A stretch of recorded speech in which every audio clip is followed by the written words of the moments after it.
బోధి ప్రేక్షకులకు నమస్సులు. ఈరోజు గ్రంథాలయ వార్షికోత్సవం అన్న అంశం గురించి మనం మాట్లాడుకుందాం. నవంబర్ 14 నుండి 20 వరకు దేశమంతటా గ్రంథాలయ వార్షికోత్సవాలు జరుపుకుంటుంటాం. బహుశా ఇది 195% మందికి తెలియని అంశమే. ఈ ధర్మ సాధనకు అతి ప్రధానమైన 4 విభాగాలను ఆలయాలు అంటుంటారు. అవే దేవాలయాలు, విద్యాలయాలు, గ్రంథాలయాలు, వైద్యాలయాలు.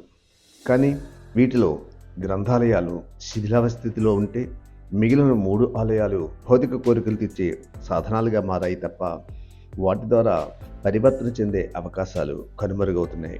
వాటిని తిరిగి ఆలయాలుగా మార్చాలి అంటే విధిగా గ్రంథాలయాల ప్రాముఖ్యత పెంచాలి. కానీ ఇది సాధ్యమా అంటే కాదు అనే అంటాం. కానీ సాధ్యం అనేవారు కూడా లేకపోలేదు. అలాంటి వాస్తవిక అనుభవాన్నే సాక్షి దినపత్రికలో విజయనగరం మాజీ ఎంపీ శ్రీ డివిజి శంకర్రావు గారు వివరించడం జరిగింది. ఆ విషయాన్ని బోధి ప్రేక్షకుల ద్వారా నేటి తరానికి అందించి గ్రంథాలయ స్ఫూర్తిని కలిగించాలనేదే ఈరోజు వీడియో అంశం. ఇక అంశంలోకి వెళ్తే ప్రతి ఏడులాగే నవంబర్ 14 నుండి 20 వరకు దేశమంతా గ్రంథాలయ వార్షికోత్సవాలు జరిగాయి. ఈ వారం రోజులు వివిధ కార్యక్రమాలు, గ్రంథాలయాల ప్రాముఖ్యత తెలిపే మాటలు పత్రికల్లో విరివిగా కనబడ్డాయి. మళ్ళా బహుశా వచ్చే ఏడాది వరకు ఈ ఊసులు కనపడకపోవచ్చు. అయితే కొన్ని చోట్ల జరుగుతున్న కార్యక్రమాలు పత్రికల్లో ప్రముఖంగా కనపడకపోయినా స్ఫూర్తిదాయకంగా నిలిచేవి. నలుగురికి తెలియాల్సిన అవసరం ఉంది. అలాంటిదే ఒకటి చెప్పాలనుకుంటున్నాను అంటారు వ్యాసకర్త డివిజి శంకర్రావు గారు.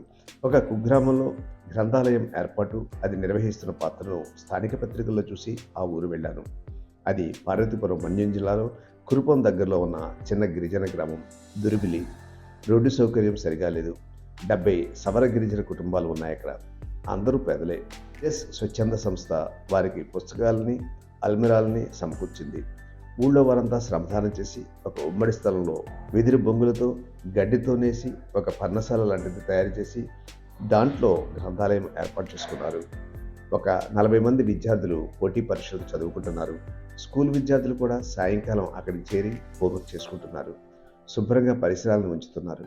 ఇంకో అభినందించదగ్గ విషయం ఏంటంటే దాన్ని చదువుతున్న ఒక మహిళ స్వయంగా రాత్రిపూట వయోజన విద్యా కేంద్రంగా మార్చడం. ఊళ్ళో అక్షరాలు రాని పెద్దవాళ్ళు అక్కడికి వచ్చి శ్రద్ధగా చదువు నేర్చుకుంటున్నారు. ప్రస్తుతం సర్పంచ్గా ఉన్న మహిళ అలానే తన సంతకం నేర్చుకుంది. వాళ్ళతో మాట్లాడినప్పుడు తెలిసింది ఏమిటంటే విద్యార్థులంతా తమ మాతృభాష సవర భాషను చక్కగా నేర్చుకున్నారు. అలాగే తమ ప్రత్యేక చిత్రకళను కూడా నేర్చుకుంటున్నారు. ఆధునిక విద్య పట్ల శ్రద్ధ చూపుతూనే తమ ప్రత్యేక సంస్కృతి పట్ల కూడా గౌరవం చూపిస్తున్నారు.